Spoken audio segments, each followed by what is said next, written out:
Audacia was actually created by Kwesilo in 1930, and it was a small boutique wine farm focusing in red wines. So the grapes on the farm are mostly a Bordeaux blend of grape cultivars. I purchased the farm in 1996 and have been the owner of it since 1996. And we focus exclusively on the production of naturally preserved, no sulfur added wines. I got to a point on the farm where, being a small wine farm, it was very difficult to actually get into the market in terms of getting listings with big retailers and things like that.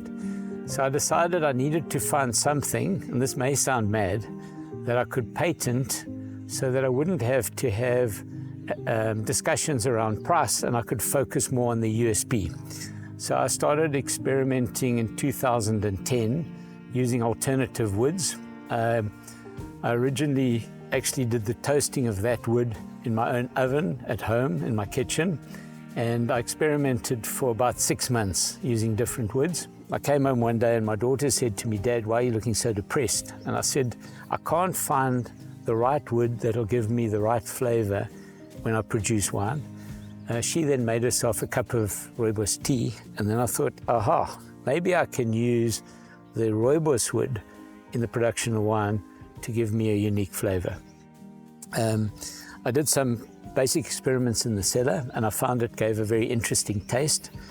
I then contacted my trademark attorney, and I was referred to a young patent attorney by the name of Mohammed Vali, who actually flew down to Cape Town, and we had a meeting. And he asked me, what did I want to actually patent? And I said I wanted to patent the use of rooibos wood in the production of wine to give me an alternative flavor. And he said to me, if you use rooibos wood and honeybush wood, I wouldn't need to add sulfur. And I said to him, what do you mean I don't need to add sulfur? He said, all sulfur is an antioxidant with microbial abilities.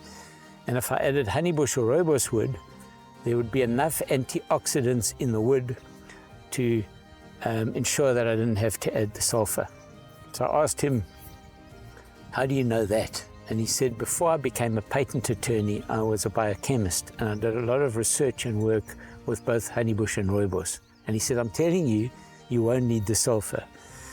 I then contacted Stellenbosch University, and we did a lot of trials with them to get the empirical data for the patent, and we were able to prove that the addition of honeybush and rooibos would actually preserve wine naturally.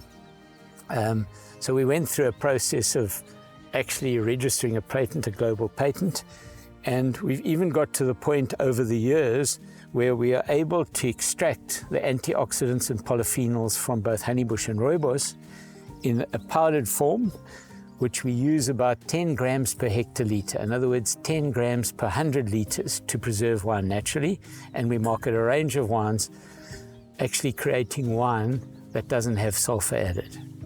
And actually, we've had amazing results with that wine.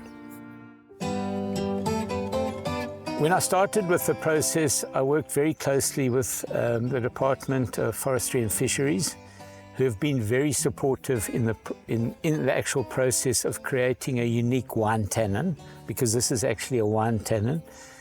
And one of the things that we had to do was ensure that in adding the tannin, we did not change the flavor of traditional wine. In other words, a Shiraz had to taste like a Shiraz, a Merlot had to taste like a Merlot. So now we don't influence the flavor of traditional wine, but by not adding the sulfur, we don't have a sulfur blanket on our wine, and we find the wine is fresher and fruitier. And I got to the point where 3 years ago, I entered the wines in the Old Mutual Trophy Wine Show. And in terms of the best Shiraz, we rated amongst the top wines in South Africa. I was rated 8th in a blind tasting naturally preserved wines with no sulfur. And then on the Cab Sauvignon, I was also rated about 9th in terms of wines in South Africa. So we are able to compete with the best of the best, making naturally preserved wine without adding sulfur.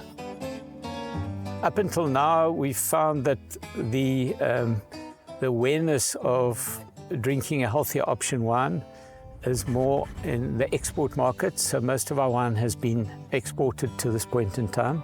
We are going to now focus on the local market, and we will start with the building of our own wine tasting and a small little restaurant on the farm. And then we'll actually be able to interact directly with the public and talk about our wines. So that hopefully will come in the new year. But it's taken a while. We are getting breakthrough.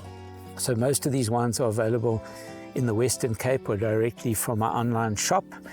And I think our biggest breakthrough was the Nature's Barrel, which we've registered exclusively with tops in South Africa. So it's available in all the tops.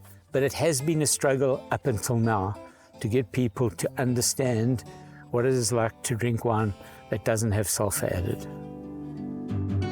In closing, I'd like to just say that I think the most fascinating thing for me has been the miracle of finding our two South African indigenous plants, rooibos and honeybush, magical plants with unbelievable properties that we are able to use to preserve wine naturally. And for me, it's just been an amazing journey. And to have actually found something that's truly South African and unique to this country. And I hope that it takes off, not just for me, but for other winemakers in South Africa.